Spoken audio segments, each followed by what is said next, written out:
हाय दोस्तों, आप सभी को हमारे यूट्यूब चैनल देसी स्टडी पॉइंट में बहुत बहुत स्वागत है। आज हम लोग क्लास 10 के 21 फरवरी को होने वाले साइंस के कुछ महत्वपूर्ण सवालों को देखेंगे। आज का हमारा यह वीडियो सेट 2 है। यदि आप लोग सेट 1 को नहीं देखे हैं तो हमारे इस वीडियो के डिस्क्रिप्शन में उसका लिंक दिया गया है, वहां जाके आप लोग उस वीडियो को भी देख सकते हैं। आज के हमारे इस सेट में कुल 22 VBI क्वेश्चन दिया गया है। इसलिए दोस्तों आप लोग हमारे इस वीडियो को आप लोग शुरू से अंत तक देखें और हाँ, अच्छा लगे तो अपने दोस्तों को भी ज़्यादा से ज़्यादा शेयर करें। तो चलिए दोस्तों, अब देर न करके एक एक करके उन सभी क्वेश्चनों को देखते हैं। आज का हमारा पहला क्वेश्चन कह रहा है कि जल में घुलनशील क्षारक क्या कहलाता है। पहला ऑप्शन है अम्ल, दूसरा ऑप्शन है क्षार, तीसरा ऑप्शन है लवण या चौथा ऑप्शन इनमें से कोई नहीं। तो जल में घुलनशील क्षारक को क्षार कहते हैं, इसलिए इसका सही जवाब है ऑप्शन नंबर 2। हमारा अगला क्वेश्चन कह रहा है कि अम्लीय विलयन का pH मान होती है। पहला ऑप्शन है 7, दूसरा ऑप्शन है 7 से कम, तीसरा ऑप्शन 7 के बराबर या चौथा ऑप्शन 7 से अधिक। तो अम्लीय विलयन का pH मान 7 से कम होती है, इसीलिए इसका सही जवाब है ऑप्शन नंबर 2। हमारा अगला क्वेश्चन कह रहा है कि कौन सा धातु कमरे के ताप पर द्रव होता है। पहला ऑप्शन है ब्रोमीन, दूसरा ऑप्शन है पारा, तीसरा ऑप्शन है तांबा या चौथा ऑप्शन है लोहा। तो इनमें से जो पारा धातु है वह कमरे के ताप पर द्रव अवस्था में होती है, इसलिए इसका सही जवाब है ऑप्शन नंबर 2। हमारा अगला क्वेश्चन कह रहा है कि निम्नलिखित में से कौन असंतृप्त हाइड्रोकार्बन है। पहला ऑप्शन है C2H4, दूसरा ऑप्शन है C4H10, तीसरा ऑप्शन है CH4 या चौथा ऑप्शन है C6H14। तो इनमें से जो C2H4 है वह असंतृप्त हाइड्रोकार्बन का उदाहरण है, इसलिए इसका सही जवाब है ऑप्शन नंबर 1 C2H4। हमारा अगला क्वेश्चन नंबर 5 कह रहा है कि मछली के हृदय में कोष्ठों की संख्या होती है। पहला ऑप्शन है 2, दूसरा ऑप्शन है 3, तीसरा ऑप्शन है 4 या चौथा ऑप्शन है केवल 1। तो मछली के हृदय में कुल 2 कोष्ठ होती हैं, इसलिए इसका सही जवाब है ऑप्शन नंबर 1 2। हमारा अगला क्वेश्चन नंबर 6 कह रहा है कि कौन सा मादा जनन तंत्र का भाग नहीं है। पहला ऑप्शन है अंडाशय, दूसरा ऑप्शन है गर्भाशय, तीसरा ऑप्शन है शुक्राशय या चौथा ऑप्शन है डिम वाहिनी।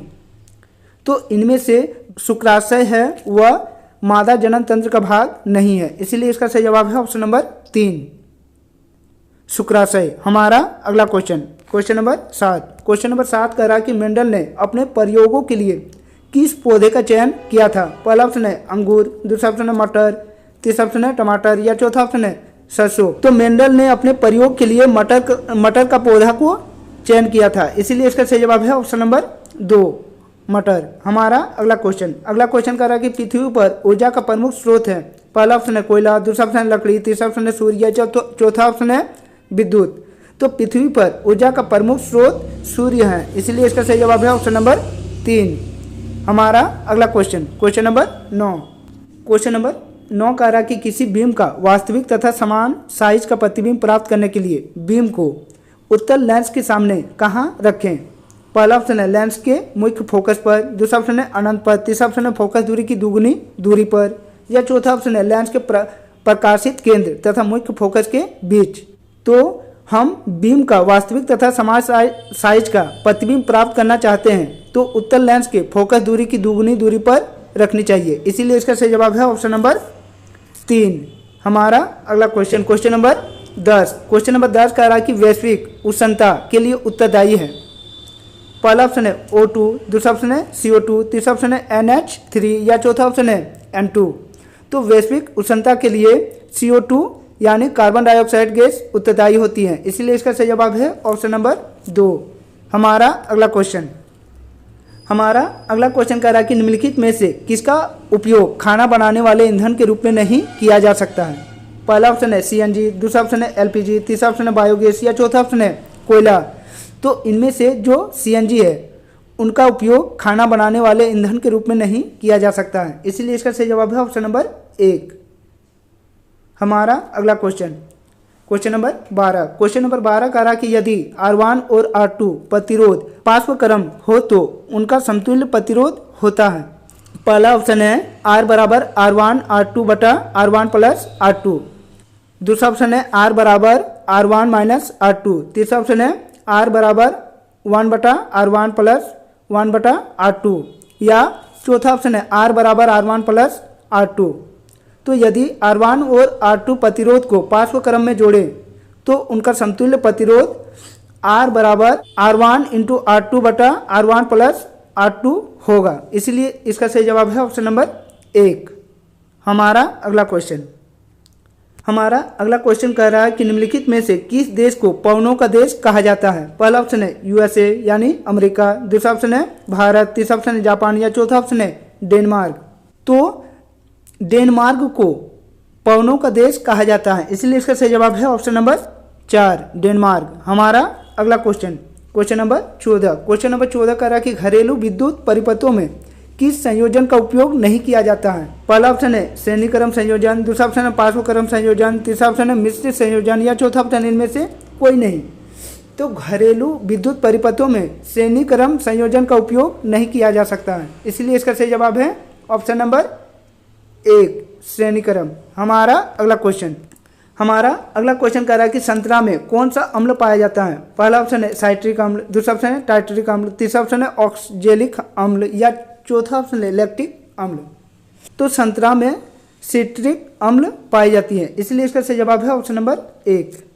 हमारा अगला क्वेश्चन कह रहा है कि यदि विलयन का pH मान 3 है वह क्या होगा। पहला ऑप्शन है अम्ल, दूसरा ऑप्शन है क्षार, तीसरा ऑप्शन है लवण या चौथा ऑप्शन इनमें से कोई नहीं। तो यदि विलयन का pH मान 3 हो तो वह एक अम्ल होती है, इसीलिए इसका सही जवाब है ऑप्शन नंबर 1 अम्ल। हमारा अगला क्वेश्चन नंबर 17 कह रहा है कि विरंजक चूर्ण का सूत्र है। पहला ऑप्शन है CaOCl2, दूसरा ऑप्शन है CaOH2, तीसरा ऑप्शन है CaCO3 या चौथा ऑप्शन है CHCl3। तो विरंजक चूर्ण का रासायनिक सूत्र CaOCl2 होता है, इसलिए इसका सही जवाब है ऑप्शन नंबर 1। हमारा अगला क्वेश्चन कह रहा है कि ऑक्सीजन के 2 परमाणुओं के बीच कितने आबंध होती हैं। पहला ऑप्शन है 1 आबंध, दूसरा ऑप्शन है 2 आबंध, तीसरा ऑप्शन है 3 आबंध या चौथा ऑप्शन है इनमें से कोई नहीं। तो ऑक्सीजन के 2 परमाणुओं के बीच 2 आबंध होती हैं, इसलिए इसका सही जवाब है ऑप्शन नंबर 2 आबंध। हमारा अगला क्वेश्चन नंबर 19 कह रहा है कि बेंजीन का अनुसूत्र है। पहला ऑप्शन है CH4, दूसरा ऑप्शन है C2H2, तीसरा ऑप्शन है C6H6 या चौथा ऑप्शन है C2H14। तो बेल्जियम का अनुसूत्र C6H6 होता है, इसीलिए इसका सही जवाब है ऑप्शन नंबर 3। हमारा अगला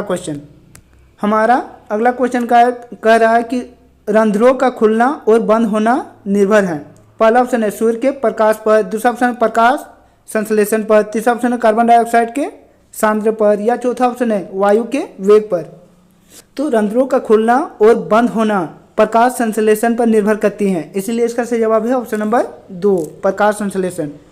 हमारा अगला क्वेश्चन नंबर 21 कह रहा है कि परागकोश में होता है। पहला ऑप्शन है बृहदल, दूसरा ऑप्शन है अंडाशय, तीसरा ऑप्शन है अंडप या चौथा ऑप्शन है परागकण। तो परागकोश में परागकण होती हैं, इसीलिए इसका सही जवाब है ऑप्शन नंबर 4 परागकण। हमारा अगला क्वेश्चन और हमारे इस सेट का आखिरी क्वेश्चन। अगला क्वेश्चन कह रहा है कि मुकुलन द्वारा अलैंगिक जनन होता है। पहला ऑप्शन है अमीबा में, दूसरा ऑप्शन है ईस्ट में, तीसरा ऑप्शन है प्लाज्मोडियम में या चौथा ऑप्शन है लेशमानिया में। तो मुकुलन द्वारा अलैंगिक जनन ईस्ट में होती है, इसीलिए इसका सही जवाब है ऑप्शन नंबर 2 ईस्ट।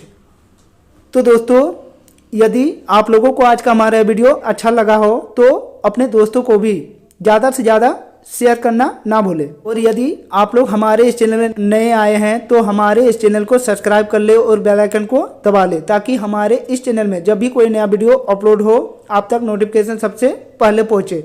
तो चलिए दोस्तों और एक नए वीडियो के साथ फिर मिलते हैं, तब तक के लिए बाय।